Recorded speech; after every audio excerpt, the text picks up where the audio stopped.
جیسے مجرد شکل میں عقل نظر نہیں آ سکتی، مجرد شکل میں علم نظر نہیں آ سکتا، مجرد شکل میں زندگی نظر نہیں آ سکتی۔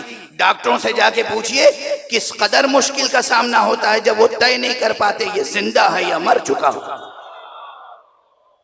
ڈیتھ سرٹیفکیٹ لکھیں یا نہ لکھیں، ابھی دل کام کر رہا ہے یا دماغ کام کر رہا ہے یا دل۔ کتنی مشکل ہوتی ہے ڈاکٹروں کو۔ سائنس ترقی کر چکی، بہت ترقی، سائنسدانوں کو سلام، سائنس کی ترقی کا قدردان ہو، مگر سائنس زندہ کو دیکھتی ہے، مجرد زندگی نہیں دیکھتی۔ ارے جب تم عقل نہیں دیکھتے، علم نہیں دیکھتے، زندگی نہیں دیکھتے، تو پھر اگر تھوڑی دیر کے لیے عقل و علم و زندگی کا امام نظر نہیں آتا،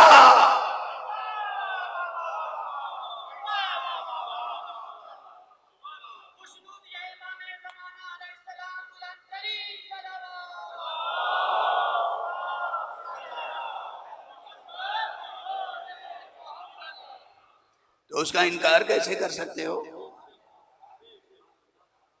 عقل کے انکار کرنے والے کو کیا کہتے ہو؟ دیوانہ۔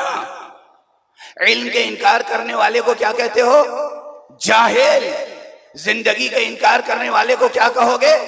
نادان۔ اب اگر تم نے ہمارے امام کا انکار کیا نا، ہمیں بھی حق ہے کہ ہم تمہیں جاہل کہیں، نادان کہیں، سفیہ کہیں۔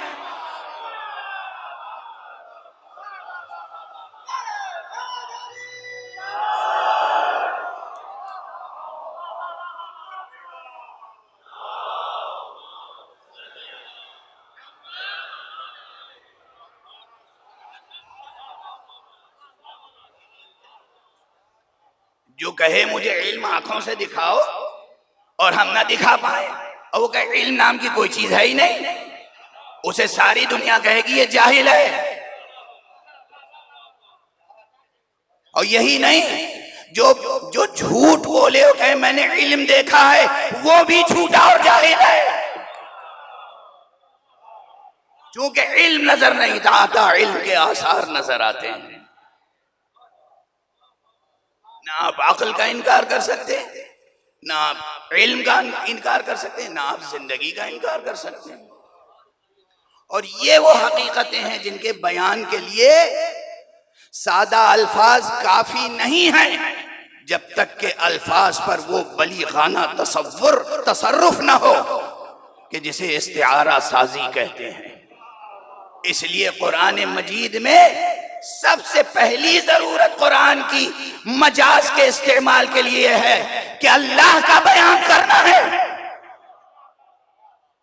اللہ اور اللہ کے صفات کا بیان استعارہ و مجاز و تشبیہ کے بغیر ممکن نہیں ہے۔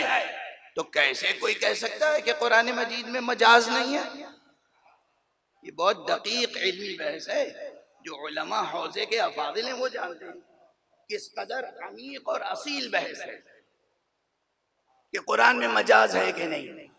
یعنی ایک مکتب ہے جو کہتا ہے قرآن میں جتنے الفاظ ہیں وہ اپنے لغوی حقیقی معنی میں استعمال ہوئے ہیں، مجازی معنی میں نہیں۔ قرآن میں کوئی مجاز نہیں ہے، قرآن میں کوئی استعارہ نہیں، ممکن نہیں ہے۔ قرآن کی سب سے بڑی ضرورت مجاز و استعارہ ہے، اس لیے کہ قرآن آیا ہے بندوں کو سمجھانے کے لیے کہ خدا ہے،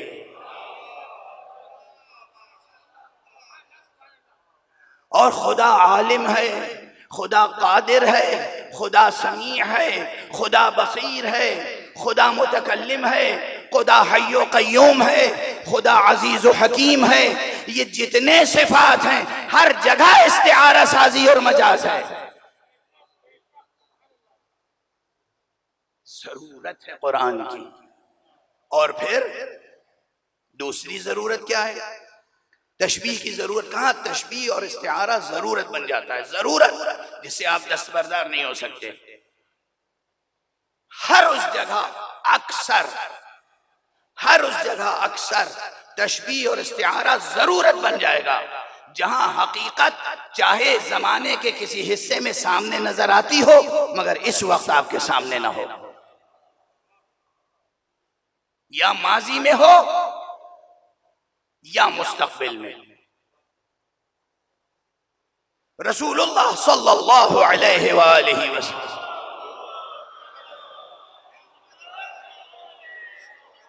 آپ کا وجود مبارک تھا، ثابت ہے۔ آمنہ نے کوئی لال جنم دیا تھا، کوئی در یتیم عبداللہ تھا، کوئی پروردہ آغوش ابو طالب تھا، کوئی عبد المطلب کی امید کا تارا تھا، کوئی نازش مشیت تھا جو محمد کے نام سے پیدا ہوا، کوئی رسول خاتم تھا نا، ان کے لیے جو صرف تھا سمجھ سکتے ہیں، ہمارے لیے تو ہیں، حضور آج بھی ہیں، مگر جن کے لیے تھے وہ آج اگر حضور کے پیکر اور شکل و شمائل کو سمجھائیں تو کیا حقیقت میں سمجھائیں گے یا مجاز کے ذریعے سے؟ آپ کی جبین مبارک تھی تو کیسی نورانی تھی، آپ کا روح مبارک تھا کیسا تھا، آپ کی زلفیں تھیں کیسی تھی، آپ کا قد و قامت کیسا تھا، آپ کا لہجہ کیسا تھا، ایک ایک بیان ضروری بھی ہے اور ممکن نہیں ہے کہ بغیر استعارے اور تشبیہ کے ادا ہو جائے۔ بھئی جیسے ماضی میں گزر آپ کے لیے، ہمارے لیے نہیں، ماضی میں ایک ذات تھی پیغمبر کی، آج اگر اسے بیان کرنا ہے تو تشبیہ اور استعارے کا سہارا لینا پڑے گا۔ اسی طرح پیغمبر کا ایک بیٹا، پیغمبر کی ایک امید، پیغمبر کا ایک وعدہ جو ہمارے اعتبار سے پیدا ہو چکا ہے، کسی کے اعتبار سے ممکن ہے پیدا نہ ہوئے ہوں، ہمیں ابھی اس میں کوئی اعتراف نہیں، کوئی نزاع کرنے کی ضرورت نہیں ہے۔ اتنی بات پہ سب متفق ہو جائیں کہ رسول خاتم ہرگز ہرگز ہرگز یہ ممکن نہیں ہے کہ رسول وعدہ کریں اور پورا نہ ہو۔ تو ہم سب وعدہ مصطفیٰ کے منتظر ہیں، اتنی سی بات ہے، اس پر متفق ہو جائیے۔ یہ نہیں کہ میرا مہدی آئے گا یا تیرا مہدی آئے گا، نہ میرا مہدی آئے گا نہ تیرا مہدی آئے گا، اللہ کا بھیجا ہوا مہدی آئے گا، محمد کا وعدہ پورا ہوگا۔ صلوات پڑھ دے محمد و آل محمد۔